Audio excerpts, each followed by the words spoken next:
Oke guys, ini video kelima dari double integration method. Oh ya, sebelum saya lanjut, saya harus knowledge anak saya. Ya, namanya Martin, dia yang bantu saya jadi kameramen. Ya, ini kerjanya di rumah, kita work from home, kamu study from home. Ya, tetap semangat walaupun situasi tidak mudah. Tetap berpikir positif. Ya, situasi tidak mudah. Buat saya pun juga susah sekali. Ya, butuh waktu lebih banyak untuk melakukan seperti ini. Mimpin rapat dan seterusnya secara online butuh waktu lebih banyak. Tapi ini situasi yang kita semua harus terima dan kita tetap harus berpikir positif dan terus berdoa. Oke. Video kita terakhir kali ini toh, saya minta kalian coba kerjakan dulu. Ya. Gimana? Tetap ini turunan kedua dari Y terhadap X adalah M per EI. Nah, ini yang kita harus terus pegang. Turunan berarti kita perlu punya persamaan M terlebih dahulu. Ya, kemarin saya sudah berikan contekannya loh ya. Perpindahan di C kalau benar sebesar PL pangkat 3 per 48 EI minus ke bawah. Oke, ya, saya mau tes sedikit saja. Saya yakin kalian sudah kerjakan, tapi saya nggak tahu benar atau enggak. Ya, oke, saya mau tes dulu. Kalau saya mau hitung M di sini, berapa ini M? M di X. Berarti P per 2 kali P per 2 kali X. Ya, pertanyaannya, apakah persamaan P per 2X ini berlaku dari A sampai B? Kita tes. Ya, kita tes. Ketika X sama dengan 0, ya, berarti M-nya sama dengan 0. Betul ya? Betul, M di A 0. Berarti persamaan ini betul. Kalau X-nya sama dengan L, X sama dengan L, M-nya sama dengan PL per 2, enggak 0. Enggak benar dong ya. Mestinya di titik B, M-nya 0. Karena B adalah rho yang terletak di ujung palu. Di sini M-nya harus 0. Berarti ini tidak benar. Ya, ini tidak benar. Oke, kalian benar. Ya, sebenarnya persamaan ini hanya berlaku ketika atau antara A dan C. Dia hanya benar antara A dan C atau ketika X-nya berada di antara 0 dan L per 2. Antara 0 sampai L per 2 itu betul. Nah, tapi ketika sudah lewat C atau X-nya sudah lebih besar dari L per 2, ya sudah lewat C berarti X-nya sudah di sini, X-nya di sini, ya lebih besar atau lewat dari C, berarti X-nya sudah lebih besar dari L per 2. Persamaan ini tidak berlaku lagi. Ya, berapa MX-nya di titik ini? Berarti P per 2 kali L dikurangi P kali jaraknya.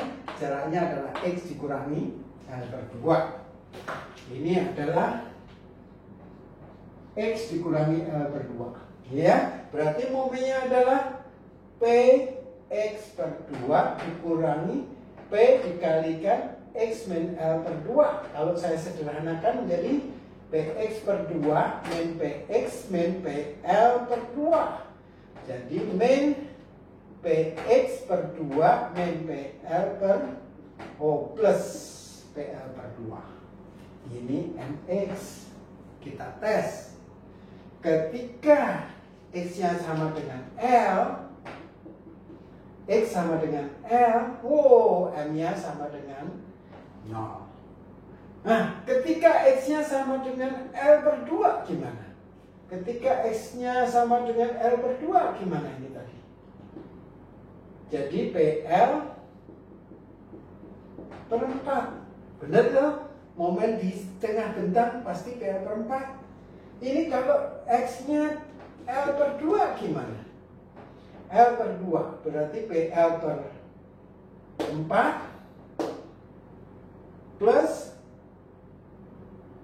PL per 2 sama dengan M PL per 4. Betul?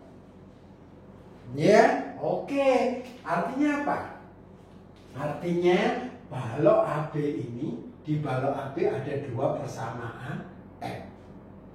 Ya, di balok AB ada 2 persamaan M. Ya, di balok AB ada 2 persamaan M. Begini aja, yaitu antara A dan C, atau ketika X-nya antara 0 sampai L per 2, dengan antara C dan B ketika X-nya antara L per 2 sampai L.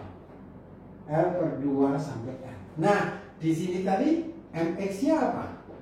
MX-nya adalah PX per 2. Di sini MX-nya apa?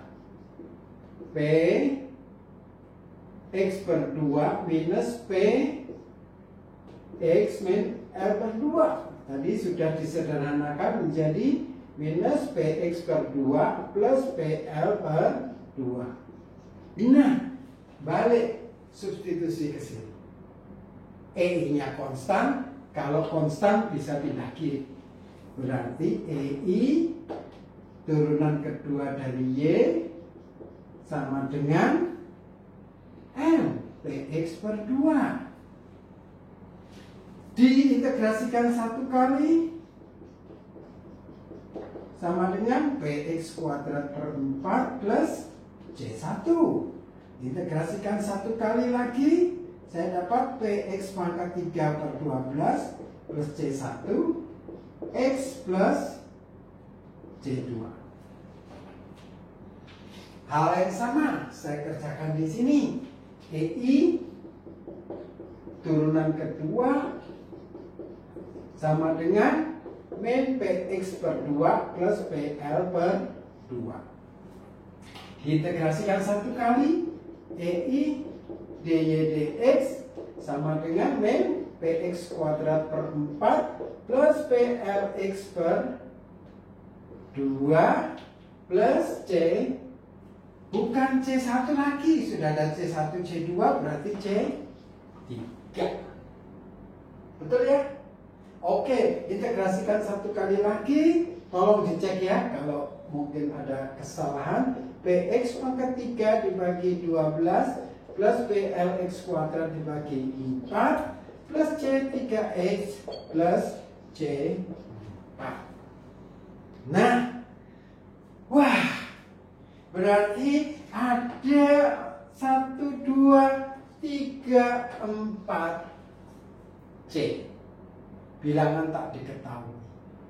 Nah, kalau sudah seperti ini, ada 4 bilangan tak diketahui, berarti untuk menyelesaikannya kita butuh 4 persamaan.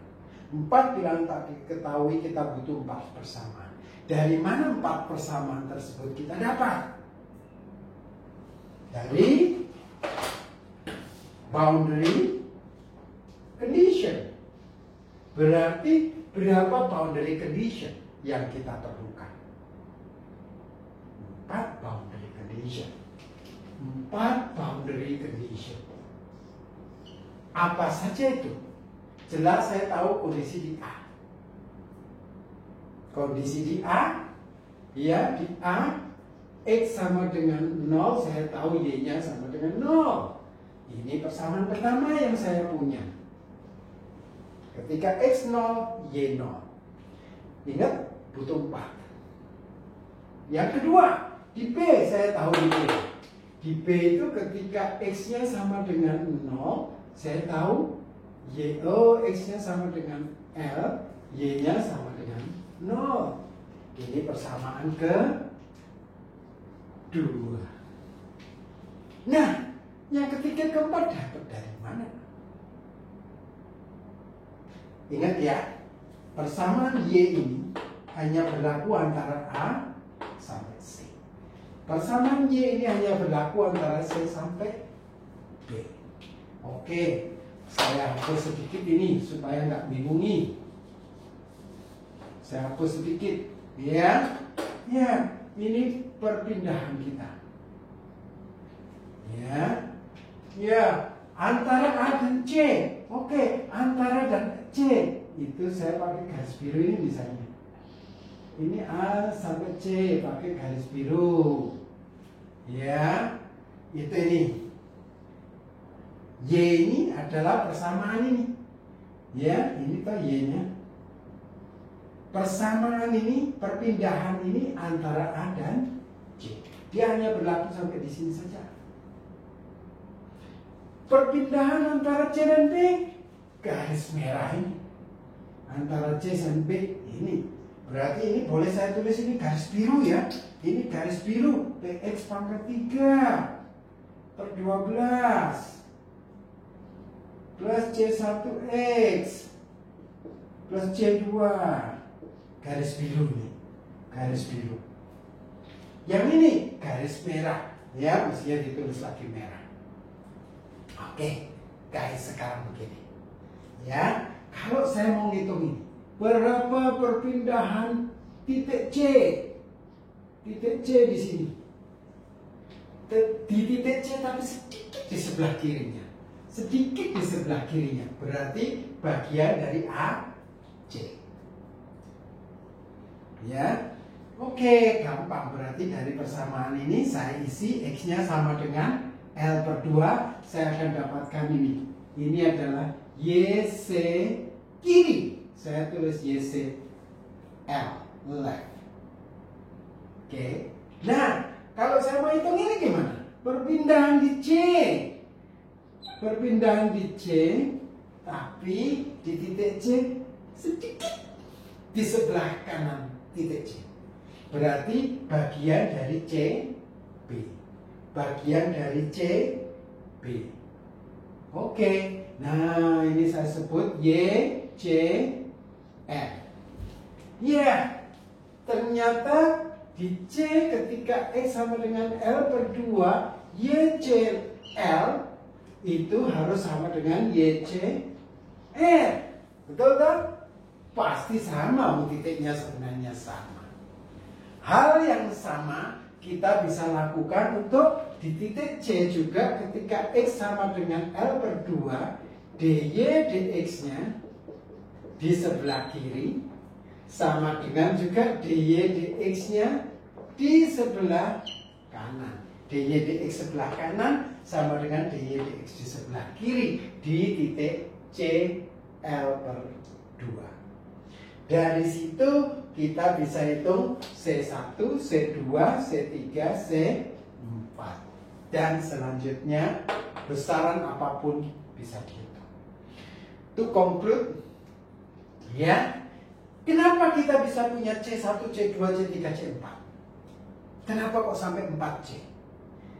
Karena kita punya 2 persamaan M. Setiap satu persamaan M 2C. Ya, nah, kenapa punya 2M? Karena kita punya dua bagian ini, 2 bagian balok. Ya, setiap ada beban terpusat, persamaan M-nya sudah berbeda. Demikian juga sebenarnya ketika EI-nya berubah, persamaan M-nya nanti harus dicari kembali, karena nanti pembaginya sudah berubah. Oke, ini video kelima, ya. Video kelima artinya kalau ada 2 bagian saya perlu 4.